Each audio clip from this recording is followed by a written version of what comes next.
The steam rising from the tin cup caught the first pale light of dawn, November 19th, 1944.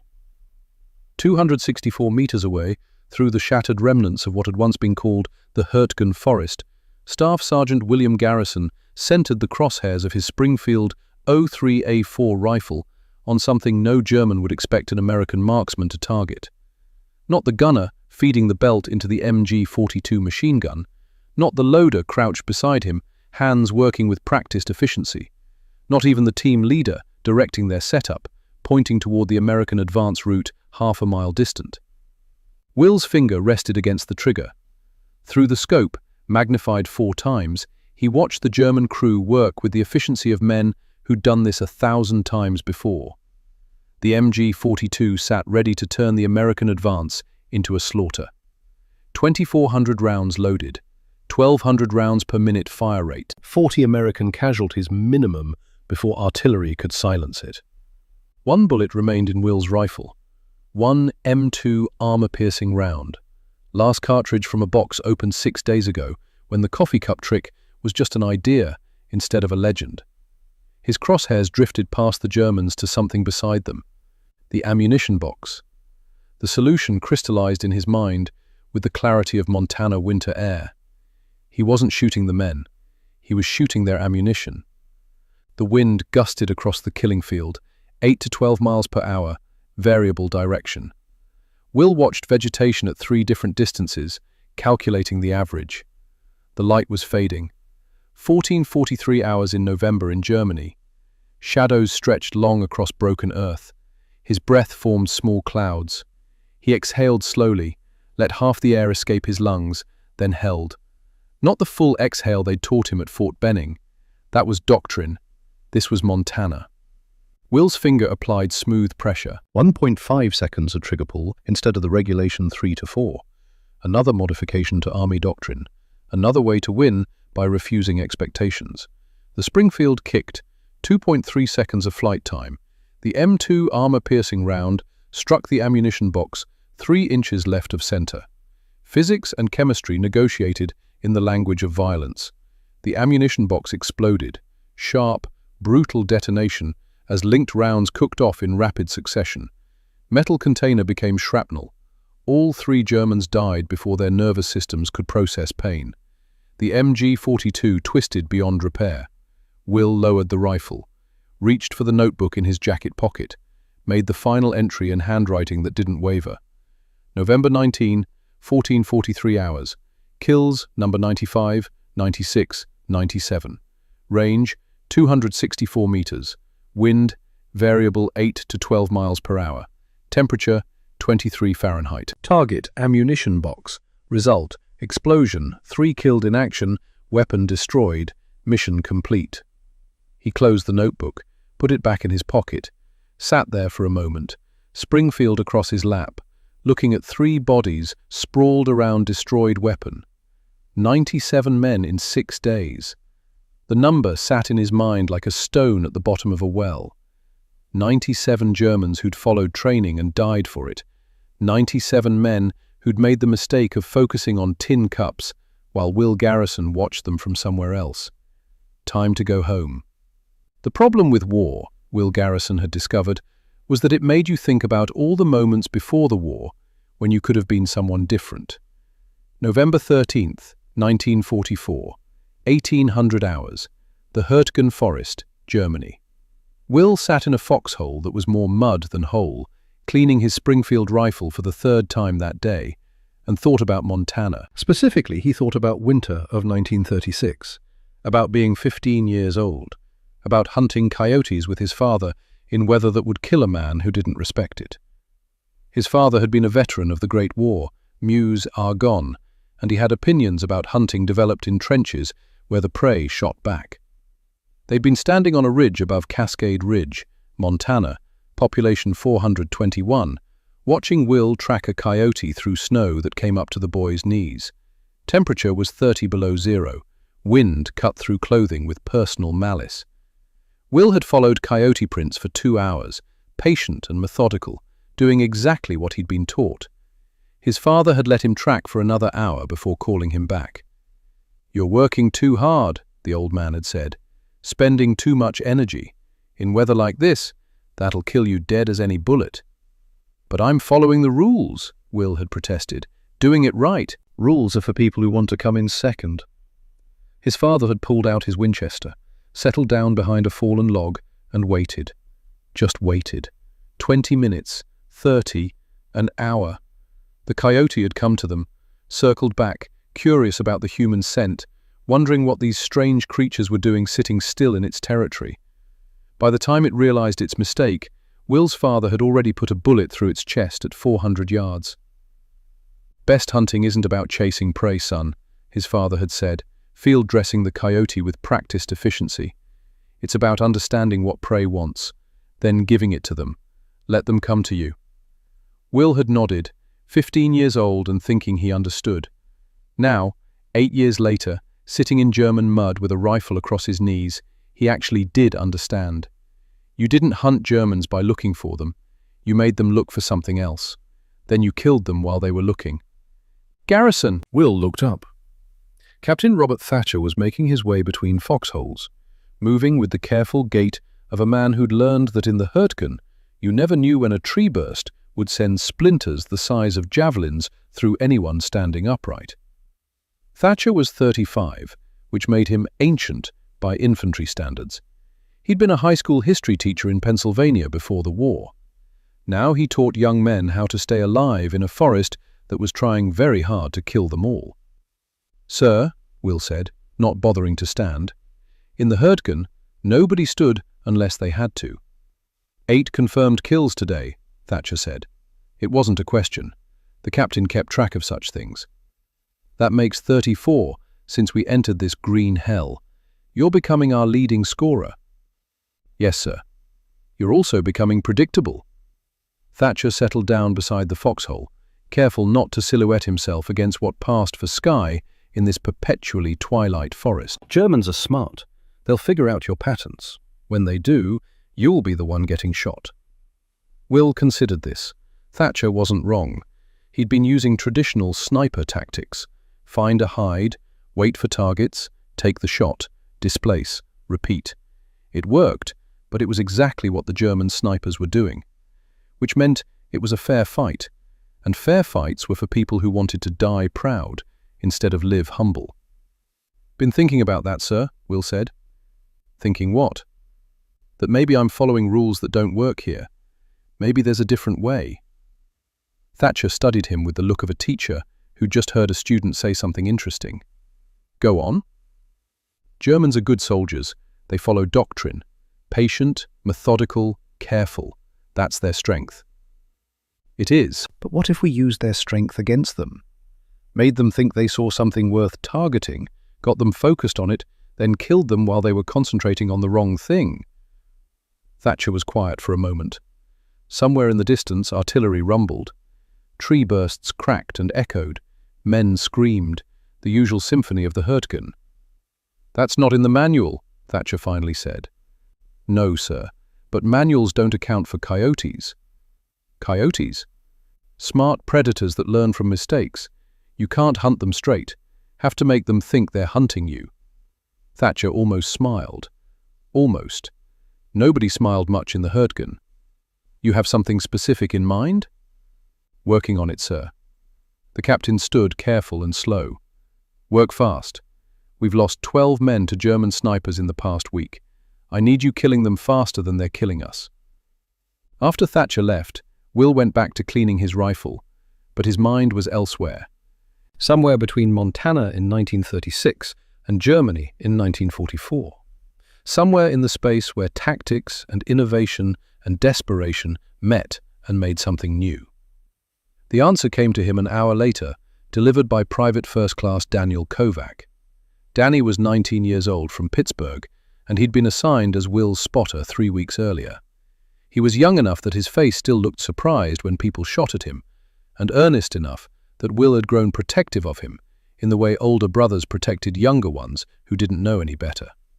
Danny came sliding into the foxhole with 2 canteen cups of coffee, both steaming in the cold air. He handed one to Will and kept the other for himself. "Got the good stuff from supply," Danny said. Real coffee, not that chicory garbage. Will accepted the cup, wrapped his cold hands around it, felt the heat seep into his fingers. The smell alone was worth whatever Danny had traded for it. Coffee in the Herdgen was currency, comfort and religion all wrapped into one tin cup. Danny settled in, took a sip, then set his cup down on the edge of the foxhole while he pulled out a chocolate bar from his jacket. The cup sat there, steam rising in lazy spirals, visible against the dark forest background. 50 meters away, a German machine gun opened fire. Will and Danny both dropped flat as bullets chewed through the air above their heads, stitching a line across the trees. The burst lasted maybe 3 seconds, then silence. When they looked up, Danny's coffee cup was gone. A bullet had hit it dead center, sent it spinning away into the mud. Coffee splattered across the foxhole wall. "Son of a bitch," Danny said, staring at the mud where his coffee had been. "They shot my coffee." Will stared at the same spot, but he wasn't seeing spilled coffee. He was seeing something else entirely, seeing the solution to a problem he'd been working on for hours. "They saw the steam," Will said slowly, "thought someone was sitting there drinking it, so they shot at the cup instead of looking for us." "Yeah, so?" "So they shot at what they thought was there, instead of what actually was there." Will's mind was racing now, pieces falling into place with the satisfying click of a rifle bolt closing. They saw something obvious, something their training told them meant an American position, so they acted on training without thinking about whether it might be deliberate. Danny was starting to catch on. "You want to do that on purpose?" Will reached into his pack, pulled out his own tin cup, turned it over in his hands, examining it like he'd never seen one before. "What if we positioned a cup where Germans would see it? Made them think they'd spotted a careless American? Got them so focused on one spot that they never looked at the spot we're actually shooting from?" Danny's eyes went wide. "That's either brilliant or insane." "Won't know until we try." "When do we start?" Will looked at his watch. 18:43 hours. Full dark in 20 minutes. The Germans wouldn't move at night. Nobody moved at night in the Herdgen unless they were lost or suicidal. "Tomorrow morning," he said, 0500 hours. "I'll need you spotting for me, calling wind, watching for movement while I'm focused on the scope." "I'm in." Danny hesitated. "Captain Thatcher going to approve this?" "Captain Thatcher said I'm becoming predictable. This is me being unpredictable." "Fair enough." Danny started to climb out of the foxhole, then paused.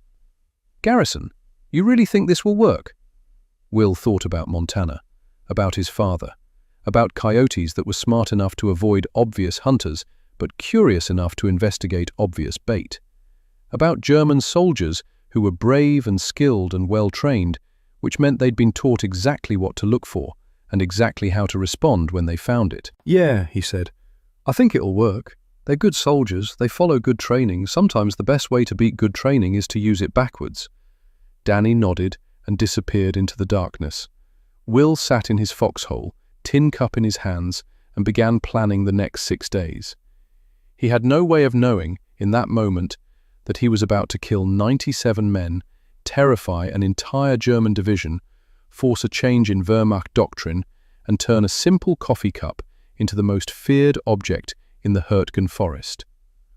All he knew was that tomorrow morning he was going to try something different, something that would bring the prey to him. November 14th, 1944, 04:45 hours. Will Garrison moved through the pre-dawn darkness with the careful silence of a man who understood that sound traveled further in cold air. Danny Kovac followed 3 steps behind, equally quiet, carrying the equipment they'd assembled the night before. 3 tin cups, each one with small holes drilled near the rim, wire loops threaded through. A small camping stove, the kind that could burn fuel tablets and produce steady heat for hours. A dozen fuel tablets, slightly dampened to make them smoke more, and Will's Springfield 03A4 rifle, serial number 3172418, zeroed at 180 meters, and ready to prove whether Montana ingenuity could beat German training. They moved to a position Will had scouted the previous evening. A slight rise, good sight lines across 200 meters of broken forest, multiple German approach routes visible. A fallen log provided natural cover for the coffee cup decoy. His actual firing position was 72 yards to the left, elevated enough to see over the log, concealed enough that German counter-snipers would have to be looking directly at him to spot him. The key was making sure they never looked directly at him, making sure they looked at the coffee cup instead. Danny helped Will position cup number 1 on the fallen log. They used small sticks to prop it at a natural angle, the way a soldier might set down his coffee while he scanned the enemy tree line. They placed the camping stove just behind the log, hidden from German view, but positioned so the heat would rise through the cup and create visible steam. Will dampened a fuel tablet and lit it. The tablet caught, burned slow and steady, produced a thin column of smoke that rose through the cup and emerged as steam in the cold morning air. From 200 meters away, it would look exactly like a soldier drinking hot coffee behind cover. Will moved to his actual firing position, settled prone behind a cluster of shattered trees, arranged his rifle, checked the scope. The crosshairs centered perfectly on the area around the coffee cup. Any German sniper who set up to shoot at the cup would have to expose himself in Will's field of fire. Danny positioned himself 2 yards to Will's right, binoculars ready. His job was to watch for movement, call wind conditions, help Will spot targets before they spotted the trick. "Wind's light," Danny whispered. 3 to 5 miles per hour, left to right. "Copy." Will's voice was barely audible. He pulled out his notebook, made the first entry of the day. November 14, 0500 hours. Coffee cup positioned. Beginning operation. The eastern sky was starting to lighten. Not sunrise yet, but the promise of it. The kind of pre-dawn grey that turned forests into collections of shadows and shapes. Perfect visibility for snipers. Perfect conditions for killing. The coffee cup sat on the log, steam rising in a steady column. Visible. Obvious. Exactly what German training would teach soldiers to look for. They waited. 5 minutes passed. 10. 15. Will controlled his breathing, slow and steady. His finger rested outside the trigger guard. He'd learned long ago that anticipation made fingers tense, and tense fingers pulled shots left. Stay relaxed. Stay patient. 20 minutes. Movement, Danny breathed. 11 o'clock. 200 meters. Tree line. Will shifted slightly, peered through the scope. Saw nothing at first. Then a shape resolved itself from the shadows. A German soldier, moving carefully, settling into a position that offered a good view of the American lines. Through the scope at 4-power magnification, Will could see him clearly. Young face, maybe 25. Careful movements. He was setting up behind a cluster of broken trees, arranging equipment with the methodical efficiency of someone who'd done this many times before. The German pulled out binoculars, started scanning the American positions. The binoculars paused on the coffee cup. Will felt his heartbeat slow, felt the world narrow to the circle of his scope, Felt Montana and Germany and 8 years of life fold together into this one moment. The German stared at the cup through his binoculars. 1 minute, 2 minutes, 5, 10. Will watched him watching, patient as stone. The German was following doctrine. Observe extensively before acting. Confirm the target. Calculate range. Account for wind. Take no chances. Good training. Excellent training. Training that had kept him alive through God knew how many battles. Training that was about to get him killed. 17 minutes after he'd first spotted the coffee cup, the German lowered his binoculars, reached for his rifle, a Karabiner 98 Kurz, the standard Wehrmacht sniper rifle. Good weapon, accurate, reliable. The German settled the rifle against his shoulder, peered through iron sights, centered them on the area just below where the coffee cup rested on the log. At this range, approximately 180 meters, he couldn't miss. A soldier drinking coffee behind that log would die before he knew he'd been targeted. Will centered his crosshairs on the German's chest. 180 meters, wind 3 to 5 miles per hour, left to right. Temperature, maybe 25 degrees. No elevation compensation needed. The German controlled his breathing, applied pressure to the carabiner's trigger. Will's finger slipped inside the trigger guard, found the familiar curve of metal, applied smooth, steady pressure. The German fired. Will fired in the same instant. The German's bullet struck the coffee cup dead center, sent it spinning backward, coffee spraying in an arc that caught the morning light. Will's bullet struck the German in the center of his chest. 30-06 M1 ball ammunition, 172 grains, 2,800 feet per second. At 180 meters, it hit with enough force to punch through coat, uniform, flesh, ribs, and vital organs before exiting through his back. The German never saw the coffee cup he'd destroyed, never knew he'd been tricked, never had time to understand that while he'd been shooting at bait, someone else had been shooting at him. He fell backward and was still. Through the scope, Will watched for movement, saw none. The German lay sprawled in the position that would become familiar over the next 6 days. Will lowered the rifle. His hands were steady.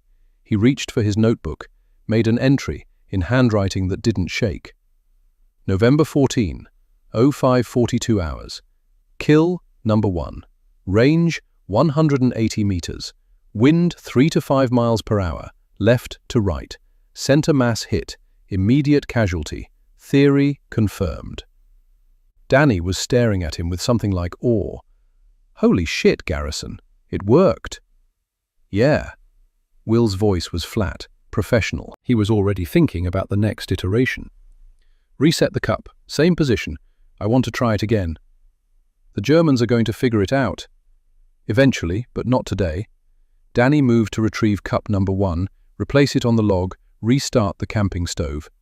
Will remained in position, scanning through his scope, looking for the next German who would see steam rising and make the last mistake of his life. The eastern sky grew lighter. The Hurtgen forest woke to another day of killing, and somewhere in the German lines, soldiers who'd heard a single rifle shot but seen no results continued with their morning routines, unaware that the rules of engagement had just changed, unaware that an American from Montana had just weaponized their own training against them. The coffee cup sat on the log, steam rising in the cold morning air.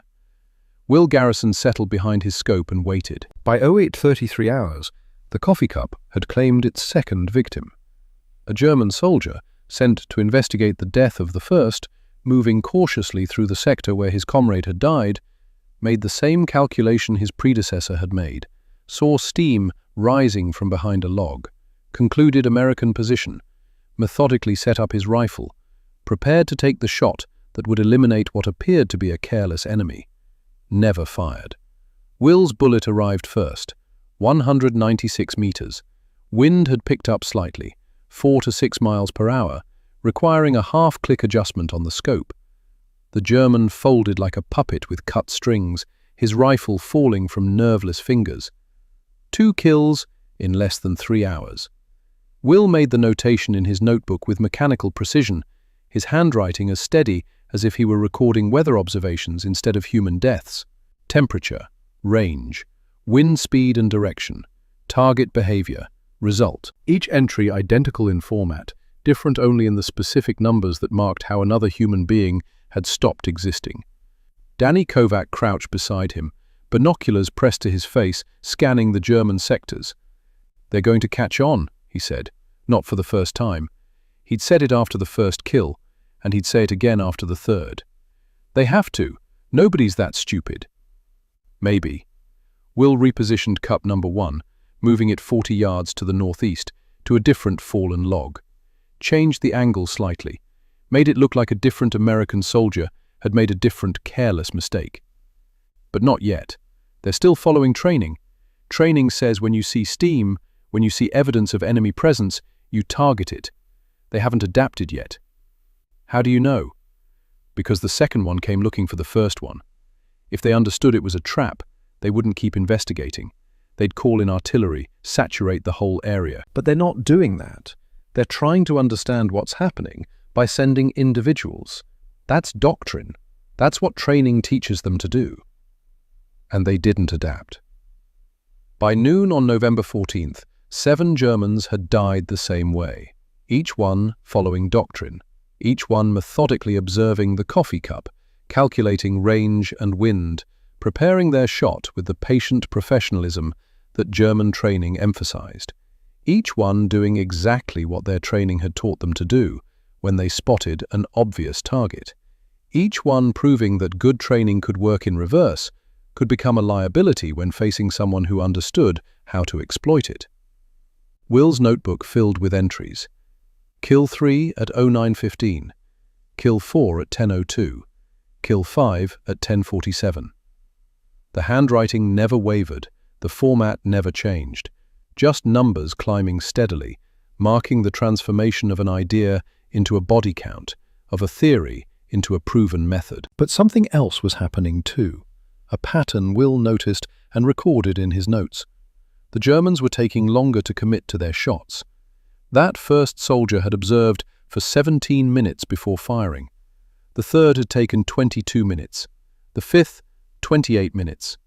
The seventh had watched for almost half an hour, binoculars moving between the coffee cup and the surrounding terrain, clearly suspicious, clearly trying to understand what he was seeing, but ultimately unable to resist the target. They were learning, slowly, cautiously, but learning nonetheless. The word was spreading through the German lines. Something strange was happening in this sector, something that didn't quite make sense. Will categorized them in his notebook, creating a taxonomy of German sniper behavior. Type A shooters, quick decisions, 5 to 10 minutes of observation. Usually younger soldiers, nervous or inexperienced. They saw the target and acted fast, afraid of losing the opportunity, afraid that hesitation meant the American would disappear. Type B shooters, methodical, 15 to 25 minutes of observation. These were the trained soldiers, the ones who'd survived long enough to develop patience. They followed doctrine precisely, observed extensively, calculated carefully. Their professionalism made them predictable. Type C shooters, paranoid, 30 minutes or more of observation, sometimes never firing at all. These were the dangerous ones. The veterans who'd seen too much combat, who'd developed instincts that superseded training, who'd learned that things that seemed too good to be true usually were. They were harder to fool and harder to kill. By 1400 hours, Will had recorded 12 kills. 12 Germans who would never go home to their families. 12 families who would receive letters with phrases like, "died bravely," and "in service to the fatherland," but would never know the truth, that their sons and brothers and fathers had died staring at a tin cup of coffee while a man from Montana shot them from somewhere else. Captain Thatcher arrived at 14:30, moving low and careful through the broken forest. He settled into the hide beside Will, studied the killing ground through his own binoculars, observed the bodies of dead Germans scattered across the sector, then looked at the notebook open beside Will's rifle. 12 confirmed, Thatcher said. It wasn't a question. He'd been counting the shots, listening to the rhythm of Will's rifle throughout the morning. With coffee cups. I wouldn't have believed it if I hadn't seen the bodies myself. Yes, sir. I also wouldn't have believed the Germans would fall for it this many times. Thatcher lowered his binoculars, turned to look at Will directly. But they are. They're still falling for it, which means you're onto something here. They're following training, sir. Good training. Training that works in most situations. They just don't know how to adapt when someone uses that training against them. The Germans are starting to figure it out, though. Look. Thatcher gestured toward the tree line. Through his scope, Will saw a German squad approaching the area where Cup number 2 was positioned. But they weren't approaching directly, weren't moving with the confidence of men who knew what they were doing. They were moving from an unexpected angle, weapons ready, advancing like men who suspected a trap, but weren't sure what kind of trap or where it was. They found the last cup, Danny said, watching through his binoculars. They're investigating. Will held fire, watching through his scope. The Germans reached Cup number 2's position. One of them, an older soldier, probably an NCO, picked up the coffee cup, turned it over in his hands, examined the wire loops Will had threaded through the holes, looked around nervously at the surrounding forest, trying to understand what he was holding and what it meant.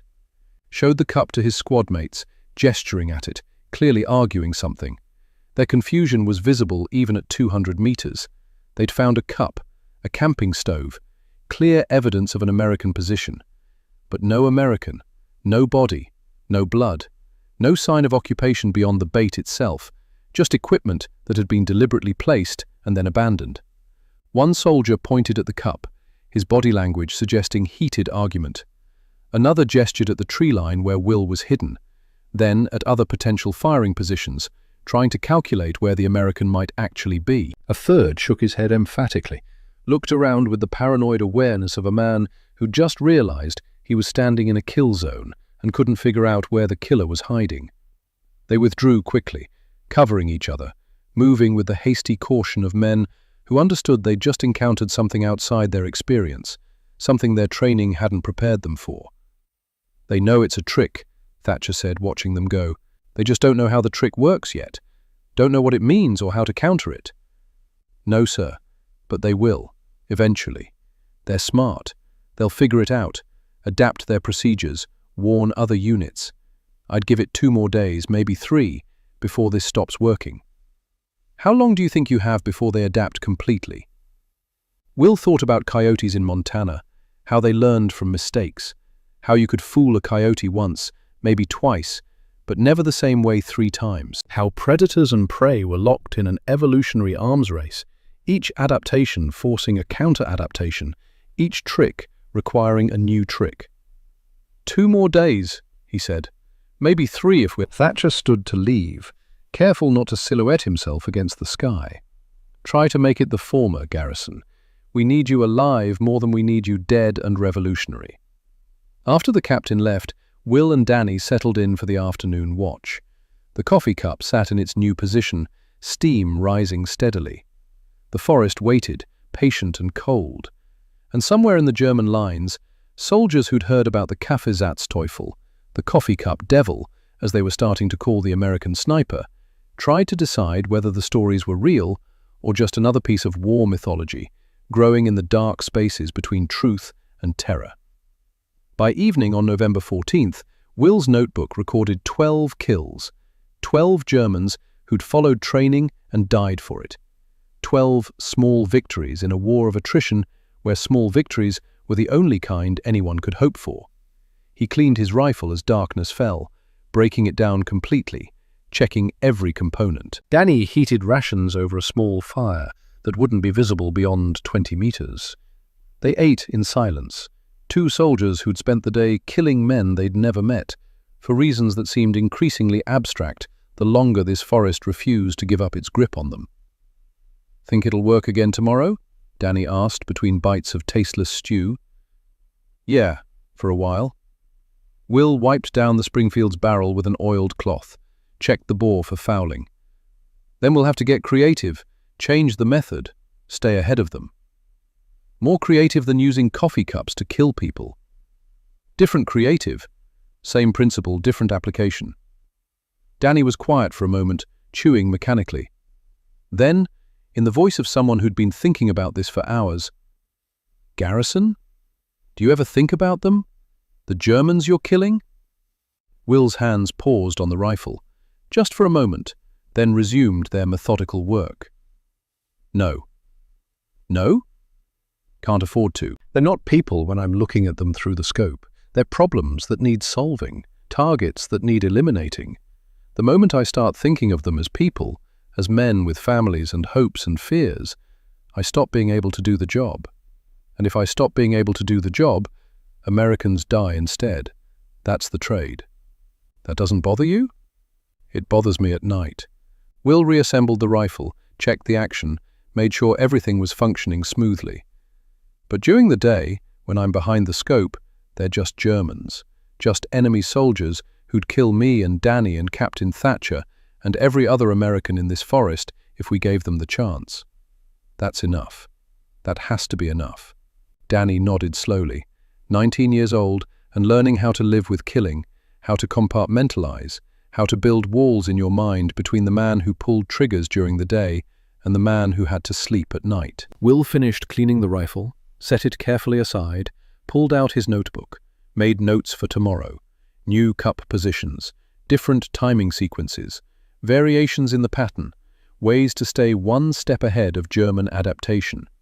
The coffee cup trick was working, but it wouldn't work forever. Nothing ever did. The key was to evolve faster than the enemy could learn. He fell asleep thinking about Montana, about his father's voice, about coyotes and patience, and the thin line between hunting and murder, about whether there was any difference when the prey was human and the hunting ground was called a war. November 15th dawned cold and grey, the same as every dawn in the Hurtgen. Will was in position by 0530, cup number 3, positioned in a new location, this one partially concealed behind a small rise, as if an American soldier had tried, but failed to hide his morning coffee completely. The partially concealed version worked even better than the obvious placement. Germans saw it, thought they'd discovered something the American had attempted to hide, and became even more committed to the target. The psychology was perfect. People trust their own observations more when they think they've discovered something rather than being shown something. Kill 13 came at 0715. Type B shooter, methodical observation for 22 minutes, then a careful setup for the shot he'd never take. Dead at 194 meters. Kill 14 at 0841. Type A shooter, nervous and quick, lasted only 8 minutes before committing to the shot. Will's bullet found him at 212 meters. By noon, Will had added 12 more Germans to his tally, 24 total in less than 36 hours. The coffee cup trick was working with the mechanical efficiency of a factory assembly line. German soldiers in one end, corpses out the other, nothing but Will Garrison and his Springfield in between. But the Germans were adapting faster than Will had expected. At 1800 hours, as the light was beginning to fail, Will spotted something new through his scope. Germans were positioning their own decoys now. Helmets carefully placed on sticks, pieces of equipment arranged to look carelessly positioned. Obvious targets meant to draw American fire and reveal American sniper positions. Danny saw them too. They're using our trick against us, trying to bait us the way we're baiting them. Yeah. Will studied the German decoys through his scope, analyzing them with professional interest. They were good, professional work, exactly what doctrine would prescribe for counter-sniper operations. But they made a mistake. What mistake? They made them too clean, too perfect. Will shifted his scope to scan the areas around the German decoys, looking for the observers who would be watching them. Real positions have supporting details, disturbed vegetation from soldiers moving through, footprints in the mud, discarded ration tins, cigarette butts, scattered equipment. These German decoys are too military, too precise. They look like what training says a position should look like, not what a real position actually looks like. So, we ignore them? No. Will smiled, small and cold. We use them. When Germans set up decoys, they have to watch those decoys from nearby positions. They're hoping we'll take the bait and shoot at the obvious targets, revealing our muzzle flash and position. Which means while they're watching their decoys, while they're focused on waiting for us to make a mistake, they're exposing themselves to observation. You're going to shoot the watchers? I'm going to shoot the watchers. Over the next 3 hours, as darkness crept across the forest, Will killed 4 Germans who were observing their own decoys. Men who'd thought they were the hunters suddenly became the hunted. Men who'd set traps found themselves caught in larger traps they hadn't seen. Kill 25 at 1900 hours. German sniper positioned 30 meters behind his own helmet decoy, watching through a scope for American muzzle flash that would never come from the expected direction. Never saw Will's bullet coming from 231 meters away, from an angle he hadn't considered. Kill 26 at 1945. German officer using binoculars to scan the American lines, trying to spot snipers by watching for reactions to his carefully placed decoys. Took Will's round through the upper chest at 177 meters. By the time full darkness made further sniping impossible, Will had recorded 28 confirmed kills in 48 hours. The notebook was filling up. The Springfield was getting hot from repeated firing, and somewhere in the German headquarters, someone was starting to ask very serious questions about the American sniper who seemed to be everywhere and nowhere, who killed with the precision of a machine and the creativity of something far more dangerous than any machine could be. November 16th began with fog.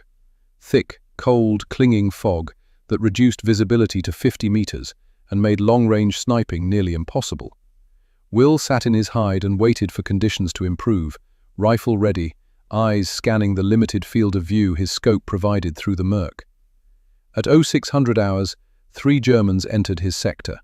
They moved with professional discipline, weapons ready, clearly searching for something specific. The lead man was older than the typical Wehrmacht soldier, maybe 30, moving with the confidence and caution of someone who'd survived the Eastern Front and knew exactly how dangerous a competent enemy could be. Hauptmann Otto Richter. Will didn't know the name yet, wouldn't learn it until after the war, from captured German documents that detailed the deployment of experienced counter-sniper teams to deal with the Kaffeesatzteufel. But he recognized the type immediately through his scope. Type C shooter, dangerous, patient, thinking instead of just following training. Richter spotted cup number 8, positioned at 0530 on a fallen log 200 meters from Will's hide. He studied it through binoculars for a full minute, his body language suggesting intense concentration. Then he lowered the binoculars and began scanning the surrounding terrain in a methodical pattern, sector by sector, looking for anything that didn't belong. He was looking for Will. "He knows," Danny whispered, so quietly Will barely heard him. "He knows it's a trap. He's not taking the bait." "Yeah." Will kept his crosshairs centered on Richter's position, but the German never exposed himself to a clear shot, never gave Will the opportunity he needed, just observed from behind solid cover, patient as death, trying to solve the puzzle of the coffee cup. An hour passed. Richter didn't move from his position, didn't fire at the coffee cup, didn't commit to anything, just watched and thought and tried to understand what he was seeing. His spotter crouched beside him, also scanning with binoculars. His security man, a third soldier, maintained overwatch on their position, watching for threats from unexpected directions. Professional, disciplined, smart. "He's too smart," Danny said after 90 minutes of stalemate. "He's not going to take the bait. He knows something's wrong."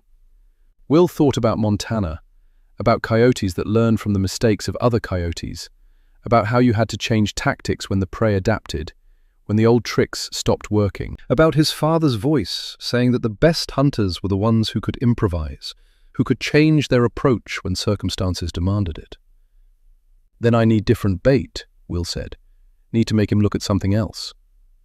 He studied the terrain through his scope, analyzing sight lines and cover and fields of fire. Richter was positioned behind excellent cover, scanning slowly and carefully, looking for any sign of Will's actual position. His spotter was doing the same from a slightly different angle, giving them overlapping fields of observation. Both men were completely focused on the task, their attention fixed on finding the American sniper before the American sniper found them, which meant they weren't watching everything. Will reached into his pack, pulled out a length of paracord he'd been carrying since entering the Hurtgen, tied one end to a low branch approximately 40 yards from the coffee cup, running the cord through the undergrowth, keeping it low and invisible against the forest floor, ran the cord all the way back to his position, a distance of almost 100 yards. Tied the other end to his belt. "What are you doing?" Danny asked, watching him work. "Creating a different kind of mistake, something he won't expect." Will shifted slightly in his position, careful not to create any visible movement. Applied gentle pressure to the paracord. 40 yards away, barely visible through the fog, the branch moved. Just a small movement, natural looking, exactly like a soldier had accidentally brushed against it while shifting position to get more comfortable. Through his scope, Will watched Richter's reaction. The German's binoculars snapped toward the movement immediately. His spotter shifted focus to the same area. For approximately 3 seconds, Will counted them. 1 1,000, 2 1,000, 3 1,000. Both Germans were looking at the wrong thing, trying to determine if the movement was natural or human, threat or false alarm. 3 seconds was enough. Will fired. 231 meters. Upper chest hit. The bullet struck Richter just below the collarbone, punched through his chest cavity, collapsed a lung, severed major blood vessels. Richter jerked backward violently, rifle falling from his hands. A look of surprise crossing his face in the instant before pain and shock overwhelmed everything else. His spotter, Unteroffizier Wilhelm Adler, though Will would never learn that name, reacted with impressive speed, swung his rifle toward the sound of Will's shot, toward the muzzle flash that had given away Will's position. fired 3 rapid shots that went wide, hitting trees and dirt but nothing human. Will was already displacing, rolling left behind better cover, chambering another round, finding a new firing position. Adler kept firing, but he was shooting at where Will had been, not where Will was. The third German, the security man, joined in, spraying bullets in approximately the right direction, but without the precision required to hit anything. Through the chaos of gunfire and shouting, Will watched Richter die, watched the life leave a man who'd been good enough to survive Stalingrad and Kursk and every other hell the Eastern Front had produced, but not good enough to survive one Montana ranch hand with a coffee cup and a piece of paracord. Kill 29. Adler and the security man dragged Richter's body away, moving fast, covering each other with professional discipline, leaving bloody drag marks in the mud that would still be visible hours later. We'll let them go. He'd made his point. He'd killed their best counter-sniper. He'd proven that even German veterans with years of combat experience couldn't adapt fast enough when the tactics kept evolving. Jesus Christ, Danny breathed, his young face pale. That was close, Garrison. That was really close. Yeah. He almost had you. Another minute, and he would have figured out where you were hiding. Almost doesn't count. But Will's hands were shaking slightly as he reloaded, as he settled back into his primary position. Richter had been good, better than good, professional in a way that demanded respect. Another minute of observation, and he might have spotted something that gave Will away. Might have called in artillery to saturate the entire area. Might have ended the coffee cup trick before it became legend. Close only counted in horseshoes and hand grenades, but it counted there very well. By evening on November 16th, Will had recorded 29 kills. 29 Germans who'd woken up that morning thinking they'd survive the day. 29 families who would receive telegrams in the coming weeks, telegrams that would destroy their worlds with a few typed sentences. Captain Thatcher visited again at dusk, moving carefully through the forest. "I'm hearing things from intelligence," he said without preamble. "German radio chatter. Prisoners we've interrogated. They're calling you Kaffeesatzteufel." What does that mean? Coffee cup devil. Thatcher settled into the hide beside Will, keeping his voice low. "They're terrified, Garrison. Not just of you personally, of the idea of you. They don't know how many American snipers are using this technique. They don't know if every coffee cup is a trap. They're starting to see threats that aren't there, jumping at shadows." Good. Fear creates mistakes. Mistakes create opportunities. It also makes them desperate, and desperate men take desperate actions.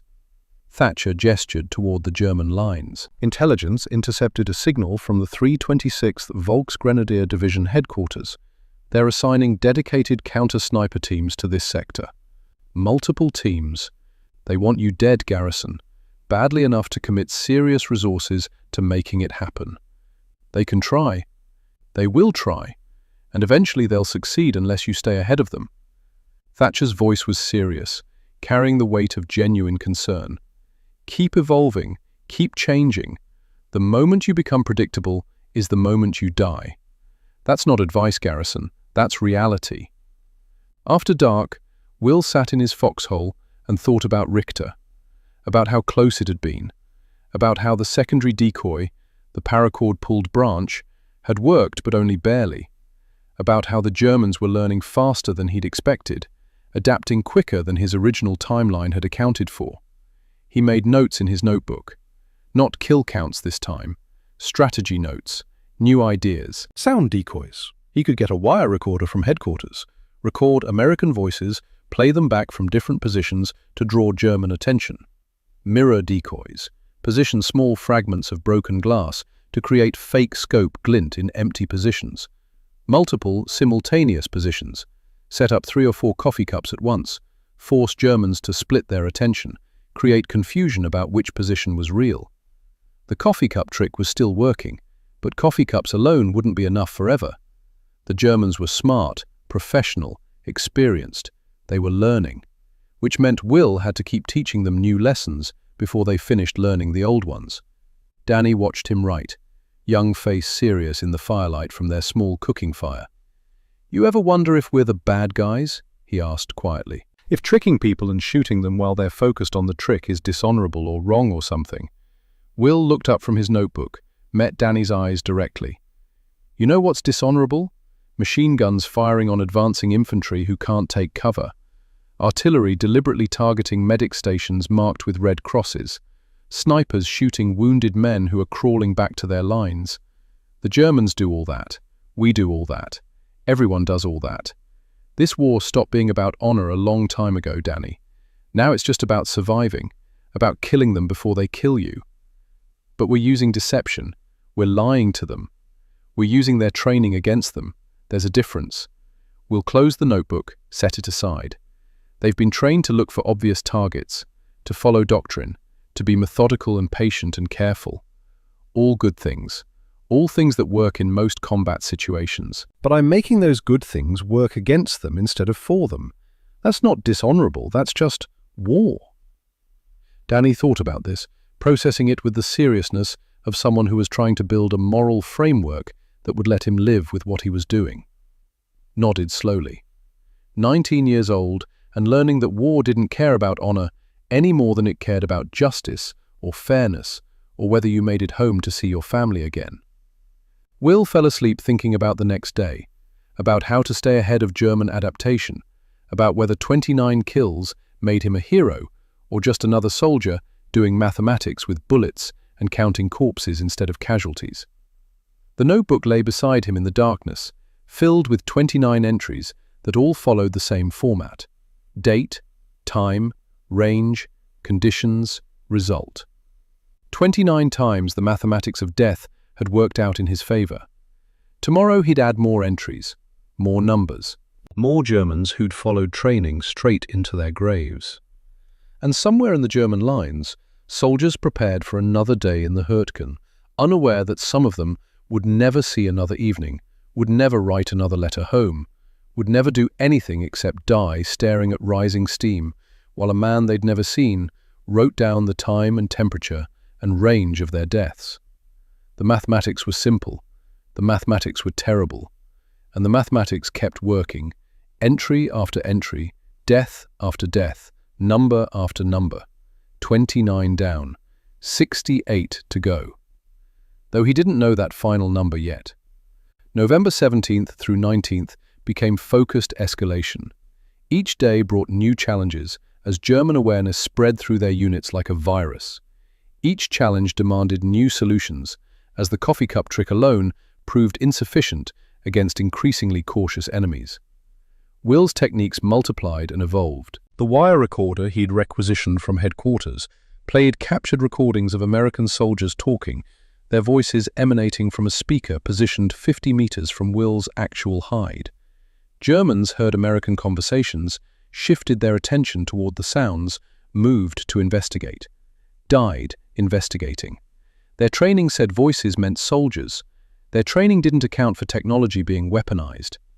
Mirrors created fake scope glint, small fragments of broken glass positioned to catch sunlight in patterns that resembled the telltale flash of rifle scopes. Germans saw the glint, thought they'd located an American sniper position, prepared to fire at the reflection, exposed themselves to Will's observation and fire from a completely different angle. Their training said scope glint meant sniper. Their training couldn't distinguish between real threats and manufactured ones. Triple cup setups forced German attention to split across multiple potential positions. 3 coffee cups steaming simultaneously, placed at different ranges and angles. Germans tried determining which was real, which were decoys, spent mental energy on a puzzle that had no answer, because all 3 were decoys. While they concentrated on solving an unsolvable problem, Will observed from a 4th position they never considered. Kill 33. November 17th, 1100 hours. German NCO investigating recorded American voices moving cautiously toward the speaker, rifle ready. Never understood the sounds were technological ghosts until he became an actual ghost. Range 204 meters. Wind compensation, 2 clicks right. Temperature 21 degrees Fahrenheit. Result, center mass hit, immediate casualty. Kill 41. November 18th, 09:30 hours. German sniper shooting at mirror reflection. So focused on what appeared to be enemy scope glint that he never noticed the real threat observing him from 197 meters away. Died, still staring at empty glass, still thinking he was hunting when he'd already been hunted.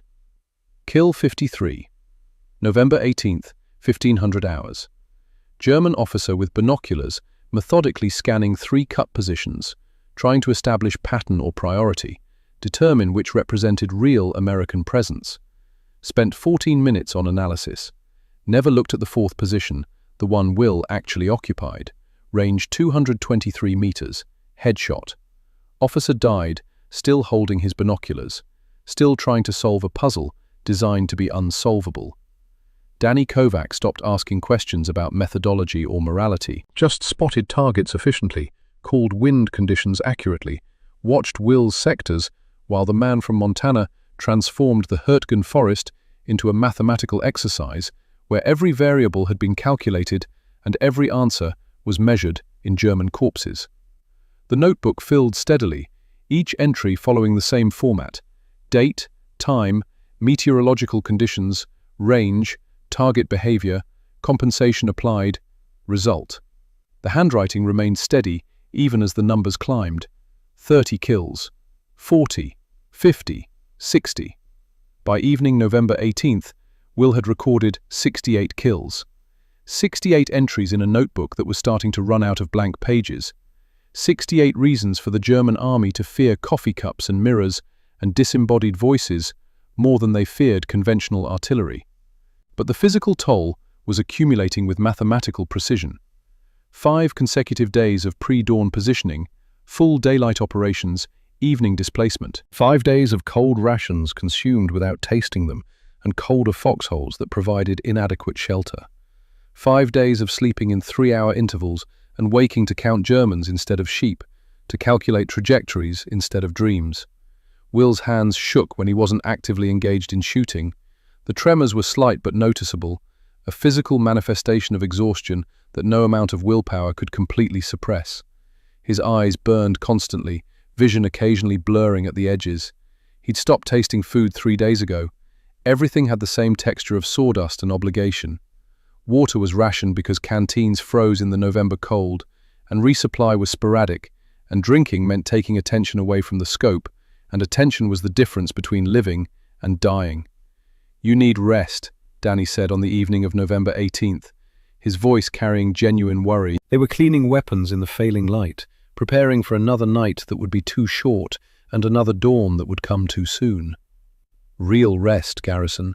More than 3 hours. You're going to collapse if you keep this up." "Can't rest. Not yet." Will's voice had gone flat over the past days, mechanical, the voice of someone who'd learned to turn off everything except the parts absolutely necessary for killing. "Germans are still coming, still dying. Long as they're coming, I'm shooting." "You're going to collapse.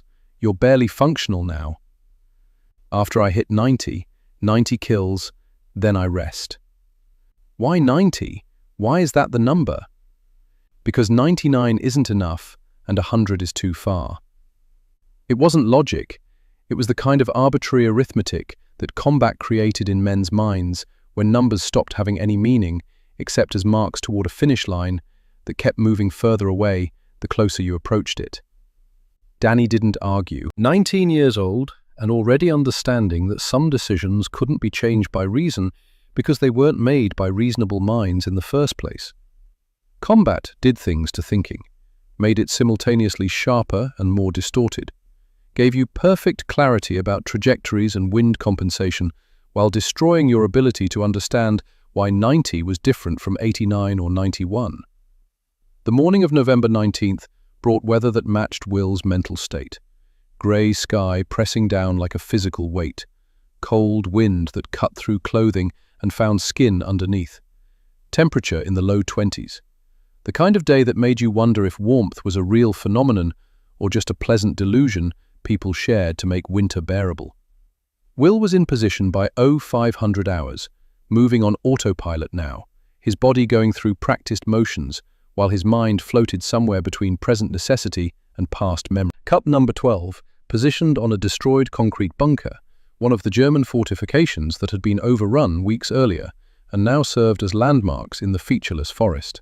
Steam rising in the pre-dawn darkness.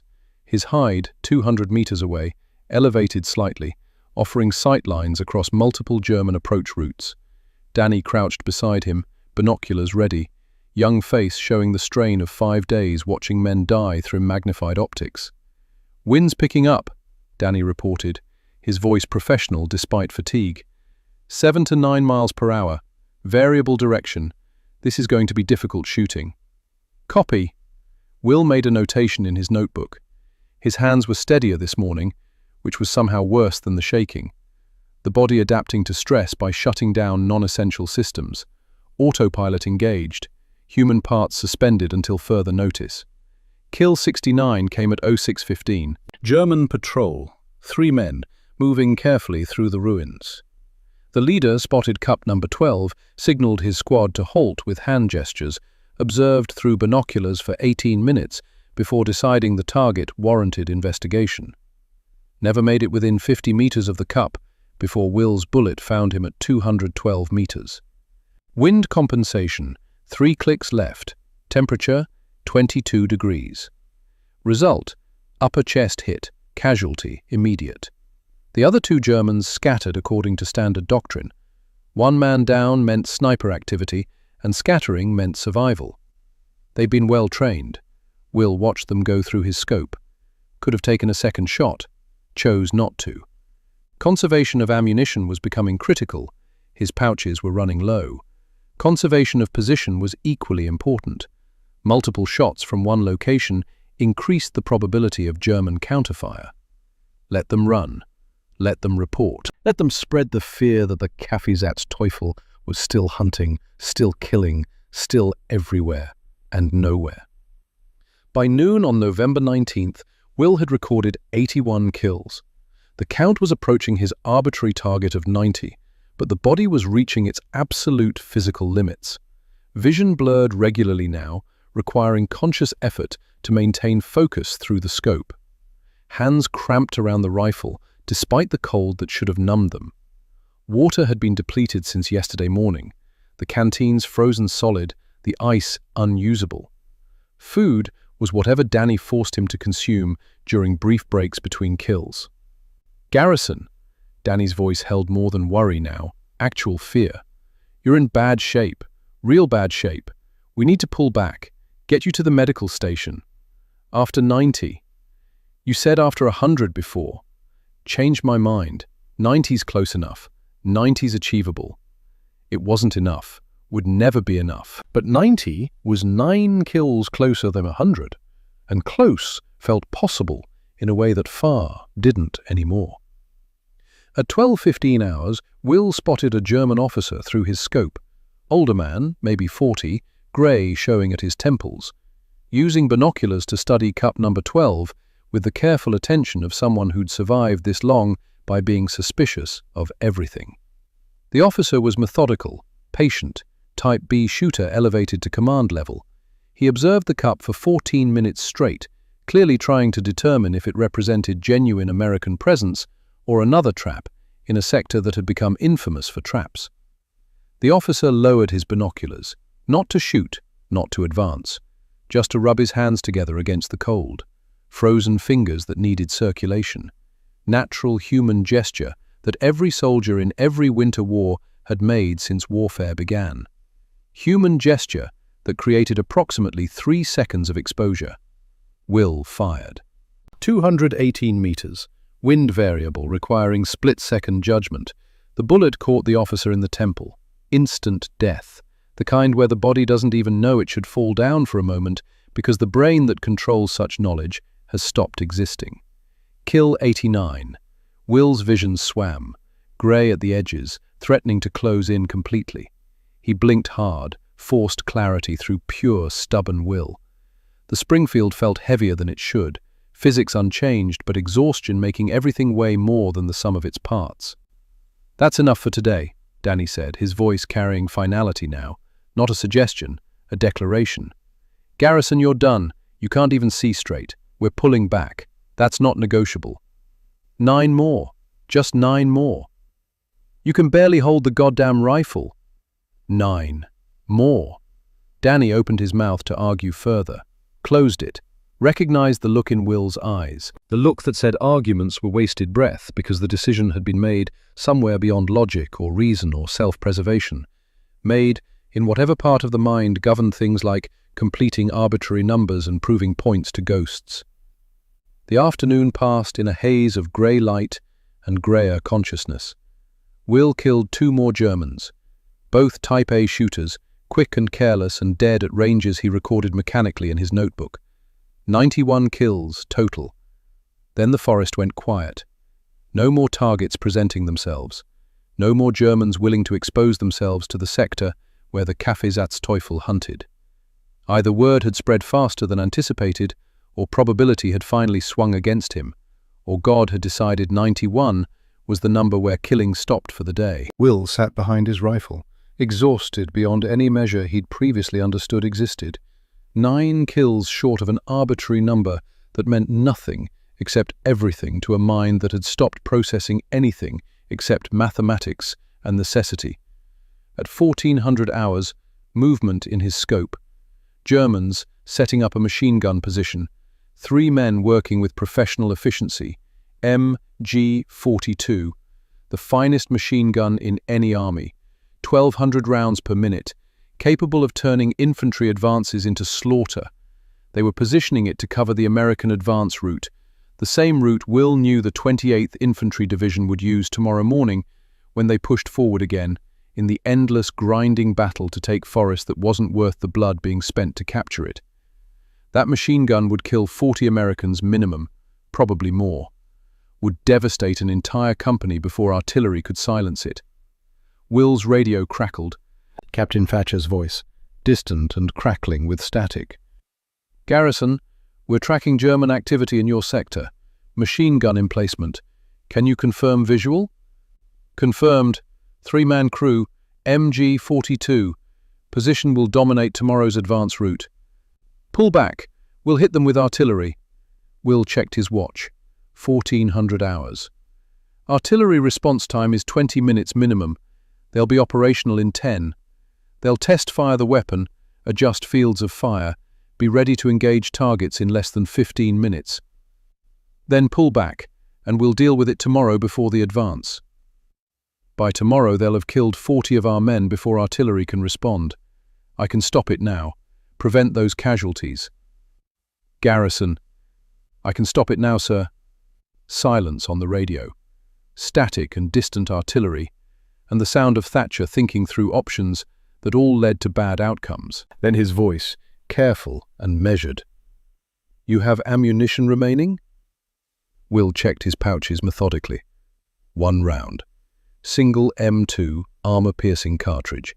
The last round from a box he'd opened 6 days ago when the coffee cup trick was just an untested theory instead of a legend that would be studied in military academies for decades. 1 round, Will reported. "Jesus Christ, Garrison, you can't stop 3 men with 1 bullet.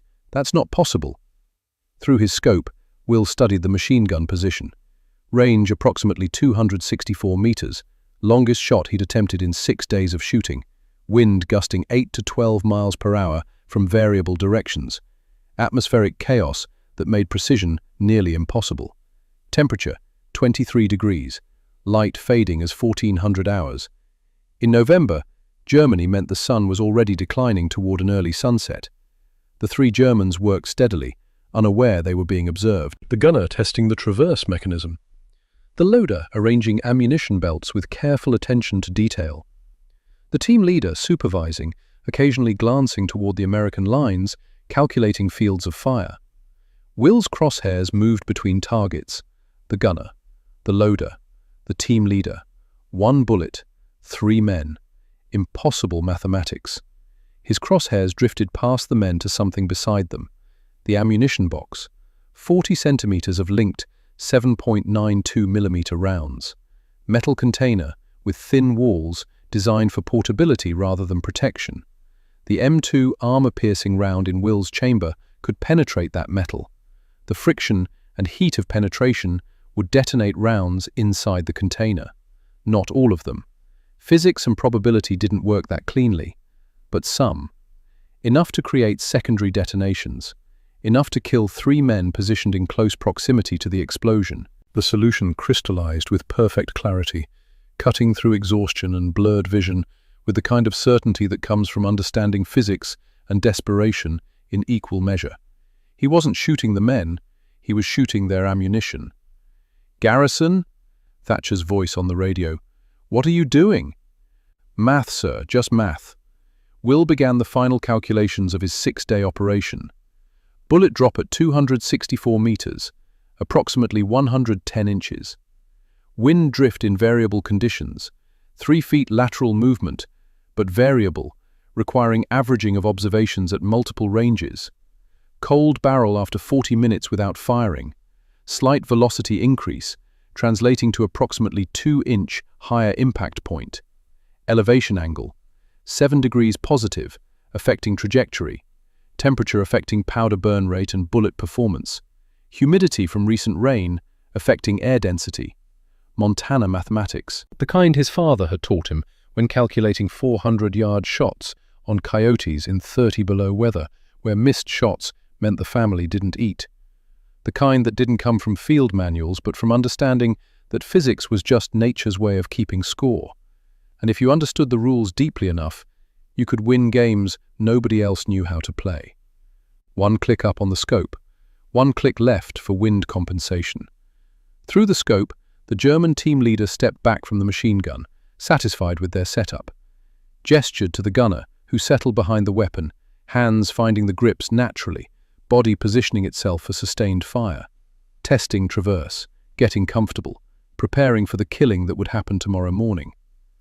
Will's finger found the trigger for the 97th and final time. Applied pressure, smooth, steady. The compressed trigger pull he'd learned in Montana, 1.5 seconds instead of the regulation 3 to 4, another modification to doctrine that had kept him alive when following rules would have killed him. His father's voice echoed across 8 years and 4,000 miles, and a lifetime of choices that had led to this exact moment. Let them come to you, son. Understand what they want. Give it to them. Then kill them while they're looking the wrong direction. Frank Delaney's face flickered behind his eyes one final time. Frank, who'd graduated first at Fort Benning. Frank, who'd died at Anzio. Frank, who should have been the one becoming a legend, instead of decomposing in Italian mud, while Will Garrison became something the Germans would tell stories about. This one's for you, Frank. For all of us who made it when you didn't. The Springfield kicked against his shoulder. The sound lost itself instantly in distant artillery, the recoil as familiar as breathing. Will kept his eye to the scope, watching, waiting. 2.3 seconds. The span between intention and result, between mathematics and reality, between one last bullet and the difference between American boys going home or going into graves. The M2 armor-piercing round struck the ammunition box 3 inches left of center. For a microsecond that stretched into subjective eternity, nothing happened. Physics and chemistry negotiated with each other in the language of heat and friction and sudden catastrophic energy transfer. The bullet penetrated the thin metal container. Friction generated heat. Heat met chemical propellant in linked cartridges. Propellant detonated. Then the negotiation ended and the explosion began. The ammunition box erupted in a sharp, violent detonation as linked rounds cooked off in rapid succession. The metal container fragmented into shrapnel, traveling at velocities that made survival impossible for anyone within the blast radius. The gunner, positioned closest to the ammunition, caught the worst of it. The loader, crouched beside the gun, took the second worst. The team leader, supervising from 3 meters away, received the third worst. All 3 men died before their nervous systems could process pain signals, because nervous systems require functional nervous tissue, and shrapnel doesn't negotiate with biology. The MG-42, that magnificent weapon, twisted and warped beyond any possibility of repair, destroyed by the very ammunition it was designed to fire. Irony rendered in torn metal. Through the scope, Will watched the 3 Germans die. Kill 95, kill 96, kill 97. He lowered the rifle slowly, carefully, with movements that felt disconnected from intention. His hands didn't shake, didn't feel much of anything, just empty, used up, finished, like a machine that had completed its programmed function and was awaiting new instructions that would never come. Reached for his notebook one final time, made the last entry in handwriting that still didn't waver despite everything. November 19, 14:43 hours. Kills number 95, 96, 97. Range 264 meters. Wind variable 8 to 12 miles per hour. Temperature 23 Fahrenheit. Target ammunition box. Secondary explosions achieved. Result explosion. 3 killed in action. Weapon destroyed beyond recovery. Mission complete. Close the notebook. Put it in his pocket where it would remain for the next 49 years. Sat there for a moment that stretched into minutes, Springfield across his lap, looking at 3 bodies sprawled around destroyed machinery 264 meters away. 97 men in 6 days. The number sat in his mind like a gravestone, heavy, permanent, inescapable, a weight that would follow him through every remaining day of his life. Garrison? Danny's voice seemed to come from very far away. Holy shit, you actually did it. You actually made that shot. Yeah. Will's voice didn't sound like his own voice anymore. Sounded like someone else speaking through his mouth. Someone tired, someone empty, someone who'd just proven you could kill 97 men with coffee cups and clever thinking and 1 Springfield rifle, serial number 3172418. We need to move. Get back to our lines. Yeah. But Will didn't move immediately. Just sat there staring at nothing visible, counting to 97 over and over in his head, because that was the number now. That was the number that would define him. 97 Germans who'd followed training and died for it. 97 men who'd never see another morning. 97 families who would receive telegrams that would destroy their worlds. Garrison, Danny's hand on his shoulder, physical and insistent. Come on, Sarge, we have to move. 12 miles back to lines. We need to start now while there's still light. Will stood finally, picked up his rifle, checked his ammunition pouches with automatic thoroughness. Empty, every round expended, every bullet accounted for in German corpses. Nothing left except the walk home through 12 miles of contested forest. 12 miles that should have been impossible for a man in Will's condition. Should have been a death sentence. Should have ended with his body found frozen in the forest, another casualty of the Hurtgen's endless appetite. Should have been. But should have been didn't mean much anymore. Not after 6 days of making the impossible happen 97 times through nothing but understanding and patience and ruthless application of physics to human targets. They moved out at 1500 hours, Will carrying his empty Springfield, Danny carrying equipment and worry in equal measure. The forest closed around them like a fist, grey and cold and infinite, and utterly indifferent to whether they lived or died.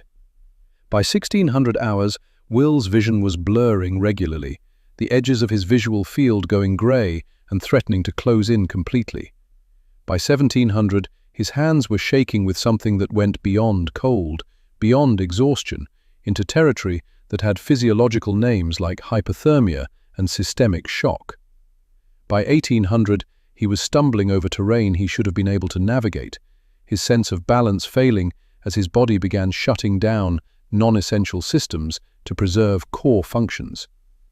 Danny tried to help, offering his shoulder for support. Will waved him off with stubborn Montana pride, kept walking through pure momentum, 1 foot in front of the other. Stubbornness applied to geography, refusal to quit applied to biology that was screaming for him to lie down and rest and let the cold take him, because cold death was supposed to be peaceful, like falling asleep. By 1900 hours, hypothermia was setting in with serious intent. The kind that made you think you were warm when you were freezing, made you want to remove clothing because your confused nervous system interpreted cold as heat, made dying seem like the most reasonable decision in the world, the logical conclusion to a problem that had become too complicated to solve.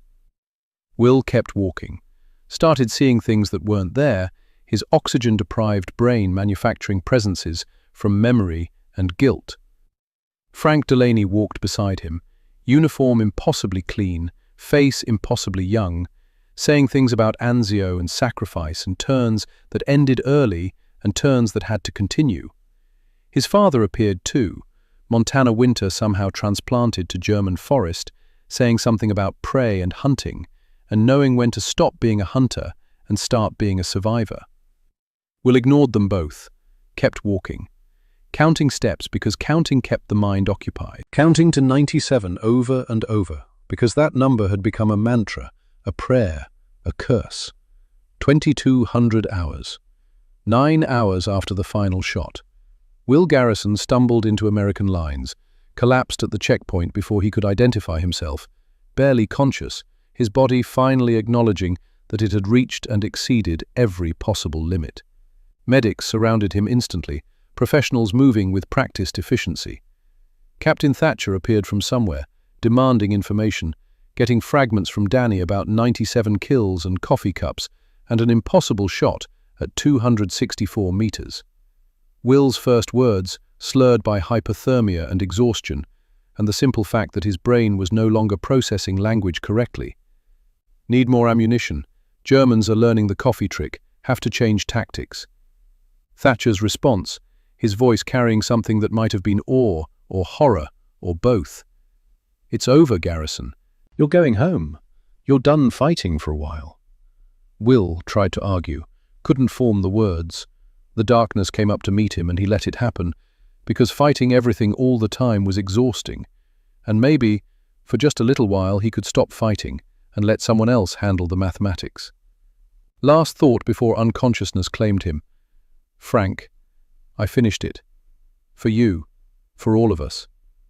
Then nothing but darkness and distant voices saying medical terminology he didn't understand, and the sensation of being carried, and blankets being piled on, and warmth that felt like fire after 6 days of cold. Will woke 36 hours later in a medical tent that smelled like disinfectant and gangrene, and death imperfectly cleaned. IV in his arm, delivering fluids his body desperately needed. Blankets piled 6 deep, so many he could barely move under their weight. Captain Thatcher sitting beside the cot, reading after-action reports, looking tired in the way that command made men tired. "Welcome back," Thatcher said, setting aside the reports. "Medics weren't sure you'd make it. Severe hypothermia, dehydration, malnutrition, exhaustion, infected wounds we didn't even know you had. You're either incredibly lucky or incredibly stubborn." Will's throat was dry, voice coming out as a croak. "How long?" 36 hours. You've been unconscious the entire time. Medics had to force fluids and nutrients. Your body was shutting down." Germans? Scattered, demoralized. Your 6-day operation killed 97 confirmed, but the psychological impact was worse than the raw casualties. Thatcher leaned forward, his voice carrying professional respect. "Prisoners we've interrogated say whole companies are refusing to operate in sectors where the Kaffeesatzteufel hunts. They think you're supernatural, think you can be everywhere at once. Some are claiming you're already dead, that you're literally a ghost, that bullets can't kill you because you're not actually alive. Just Montana tactics. Montana tactics just changed how this army thinks about snipers and psychological warfare." Thatcher picked up another report. "Intelligence wants to interview you extensively. Training Command wants to document your methods in detail. First Army wants to distribute your techniques as standard doctrine for all sniper sections." "Can they wait? I'm tired." "They can wait. They'll have to." Thatcher stood preparing to leave. "Get some rest, Garrison. Real rest. The war will still be here when you wake up. It's not going anywhere." But Thatcher was wrong about one thing. Not about the war still being there. That part was accurate. The war would continue with or without Will Garrison.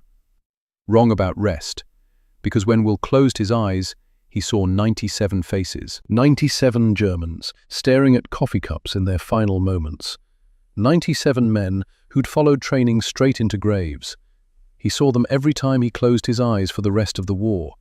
Saw them every time he closed his eyes for the rest of his life. The war would eventually end. The faces never would. The war continued without Will Garrison for 2 weeks while he recovered in the medical station, his body slowly rebuilding reserves that had been depleted past any reasonable point. Then it continued with him for 6 more months until Germany surrendered in May 1945, and everyone went home to figure out how to be human again after years of practicing being something else. Will's final count by war's end: 147 confirmed kills. Never used the coffee cup trick again after November 19th. The Germans had learned. Word had spread through their entire army like a virus, changing doctrine, altering training, making every coffee cup suspect.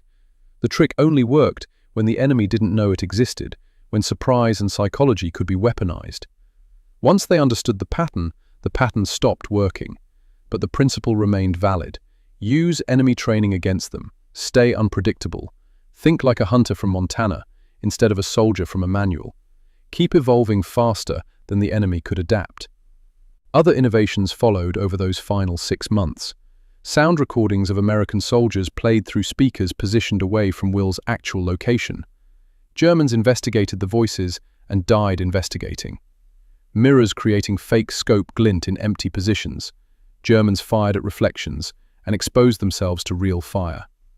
Dummy sniper hides constructed with obvious mistakes in camouflage that drew German attention, while Will operated from properly concealed positions. The notebook filled with entries, 147 of them by the time Germany surrendered, each following the same format: date, time, meteorological conditions, range, target behavior, result. 147 times the mathematics of death worked in Will's favor. 147 reasons the Germans started calling American snipers ghosts. On November 20th morning, something significant happened that Will would only learn about years later from declassified German documents. Danny Kovac's hand suddenly gripped Will's arm where he lay recovering, pulling him partially back to consciousness. "Garrison, you need to hear this. German radio traffic we intercepted." Through the captured German radio that intelligence had rigged in the medical tent, a voice spoke with crisp command authority. Danny translated haltingly, his German adequate but not fluent. "All units, Sector 47 and adjacent. Immediate effect." The voice paused, static crackling. "Assume every visible American position is deliberate deception. Every sign of enemy presence is to be treated as potential trap. Minimum 2-hour observation period required before any engagement with suspected American positions." Another pause, more static. Then the order that made Danny's eyes go wide. "Counter-sniper operations in affected sectors are suspended until further notice, pending tactical analysis of American deception methodologies." Will process this through the fog of pain medication and exhaustion. Suspended? They're ordering their snipers to stop hunting you. Danny's voice carried disbelief. You've actually paralyzed them, made an entire German division change how they fight. That was the moment Will understood he'd accomplished something unprecedented. Not just killed Germans, not just achieved a high body count. He'd made an entire enemy formation alter their fundamental tactical approach, made them afraid to do their jobs, made them second-guess every observation, every target, every decision, made them fight ghosts instead of Americans. The psychological impact would ripple through German forces for the remainder of the war. Units that had never encountered Will personally would refuse to operate normally because they'd heard the stories. Soldiers would hesitate at crucial moments, wondering if what they were seeing was real or another trap. The Kaffeesatzteufel would become legend, myth, something that existed in the space between reality and nightmare, all because of 97 kills and 6 days of making coffee cups into weapons. Montana, November 1945. Will Garrison returned to Cascade Ridge, population still 421, though several faces were missing from the ones he'd known before the war. Returned to ranching, returned to weather that would kill a man who didn't respect it. Returned to hunting coyotes instead of Germans, though he found he didn't enjoy hunting anymore. Found that putting crosshairs on living things made his hands shake in ways they never had during the war. Never talked about the war. Not to neighbors who asked carefully worded questions. Not to family who could see something had changed but didn't know how to ask about it. Not to anyone who wanted to hear stories about the coffee cup devil and the 97 Germans. May 1946. Billings Gazette sent a reporter. Young man, fresh from journalism school, enthusiastic about getting the real story behind the rumors he'd heard, full of questions about tactics and kills and whether the stories were exaggerated. "Is it true?" the reporter asked, notepad ready, pencil poised. "Did you really kill 97 Germans in 6 days using coffee cups?" Will thought about how to answer. Thought about 97 faces he saw every night when he tried to sleep. 97 entries in a notebook hidden in a footlocker he never opened. 97 times he'd proven that understanding psychology mattered more than marksmanship. Germans were good soldiers, he finally said, choosing words carefully. Brave, well-trained, professional. They followed their doctrine because their doctrine usually worked, usually kept them alive. Sometimes the best way to defeat good training is to use it backwards. Make them think they see what they expect. Make them focus on what you want them to focus on. Then be somewhere else when they act on that expectation. But the coffee cups specifically, just bait, could have been anything. Helmets, canteens, cigarette smoke. The specific bait wasn't important. Understanding that good soldiers follow predictable patterns, that's what mattered. And patterns can be weaponized if you're creative enough and ruthless enough to actually do it. The reporter wanted more. Wanted details and drama and hero stories he could sell to readers who wanted the war to be simple and heroic. Will declined politely but firmly. Said he had cattle to check on. Said the past was past and there wasn't much point dwelling on it. Said he'd appreciate it if the Gazette didn't make a big deal about ancient history that most people had already forgotten. The Gazette published one paragraph buried on page 7. Local veteran returns home, served with distinction in European theatre, resuming family ranching operations.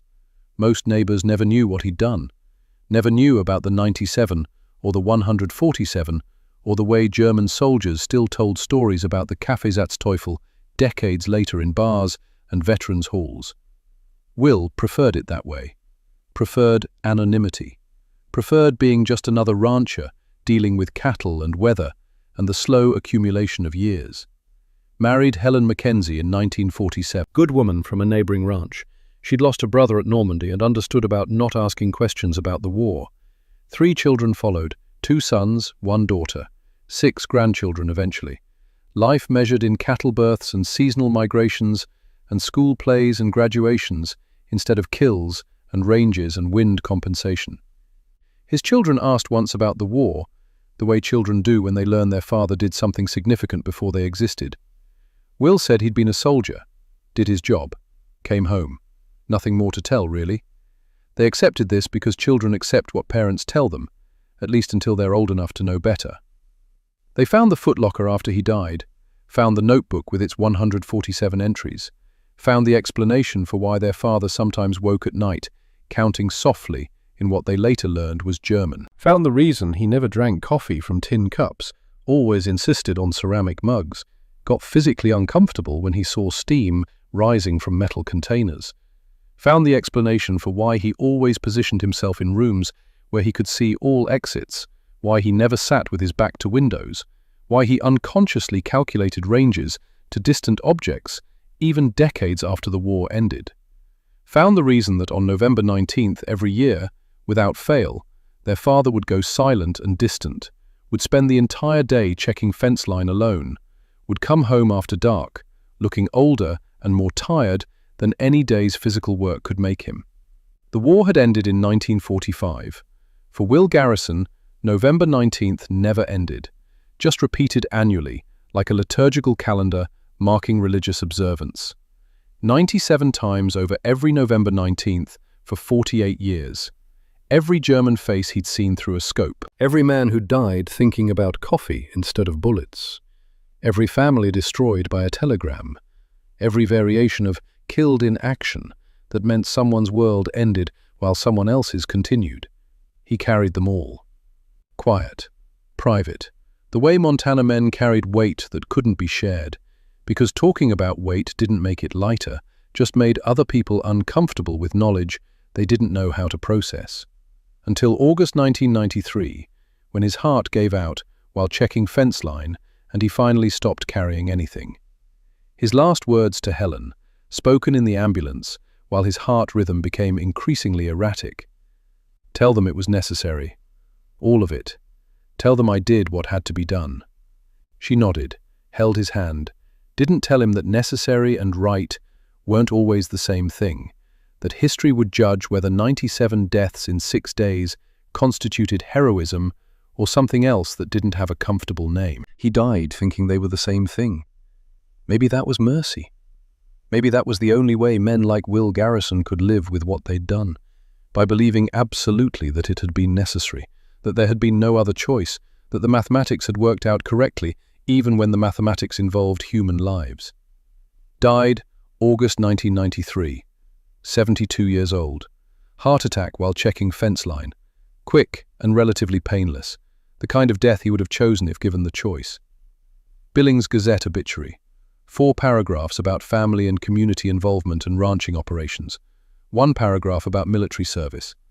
Served with distinction in European theatre, World War II. 28th Infantry Division, multiple commendations. No mention of 97 kills in 6 days. No mention of coffee cups becoming weapons. No mention of forcing an entire German division to change tactical doctrine. No mention of the psychological warfare that made him more feared than entire artillery battalions. Most neighbors never knew. The few who did know never talked about it.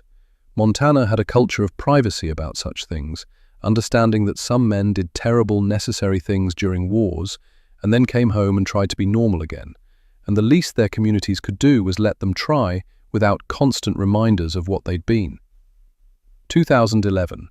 Will's grandson, cleaning out the barn after his grandmother's funeral, found a footlocker hidden under 66 years of accumulated ranch equipment. Locked. Rusted.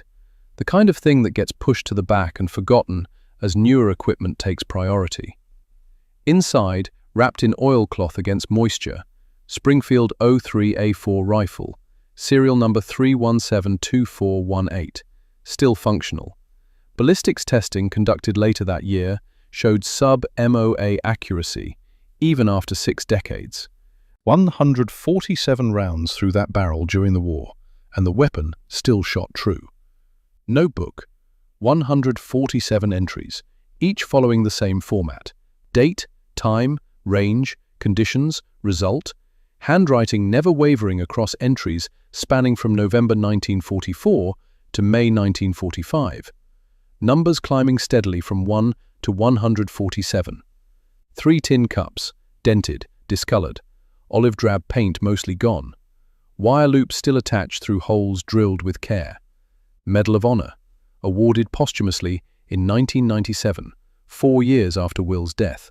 Family had kept it private at his request, Will specifically stating he didn't want public recognition, didn't want parades or ceremonies or anything that drew attention. Just wanted to be remembered as a rancher who'd done his duty and come home. The grandson donated everything to preserve history. Rifle to Montana Historical Society. Notebook to National Infantry Museum at Fort Benning, where new snipers could study the methodologies. Medal of Honor to Montana Veterans Memorial, where it joined other decorations from other quiet men who'd done terrible, necessary things and never talked about them. The coffee cups scattered to different locations. One went with the rifle to Montana, one went with the notebook to Fort Benning. One disappeared into a private collection somewhere, bought by a collector who understood what it represented, but probably didn't understand the weight it carried. Present day, Montana Historical Society, Helena, Montana. Glass display case in the World War II section, between exhibits about Montana's industrial contribution to the war effort and the internment of Japanese Americans. Single tin cup. Dented. olive drab paint mostly gone, showing bare metal underneath. Wire loop, rusted, but still intact. No explanation card beyond the basics. Tin cup, US Army issue, circa 1944. Part of the William Garrison collection. Most visitors walk past without seeing it, just another piece of military equipment from a war that ended 70 years ago. Nothing special. Nothing that commands attention in an exhibit full of more dramatic items, uniforms, weapons, propaganda posters. But sometimes an elderly veteran pauses, stares at the cup with recognition that transcends explanation, whispers to a grandson or granddaughter about 97 Germans and 6 days, and the simplest tricks being the deadliest. The grandson or granddaughter usually doesn't understand, just sees an old cup, just hears an old story from an old war that seems increasingly distant in a world that's moved on to different wars and different problems and different ways of counting casualties.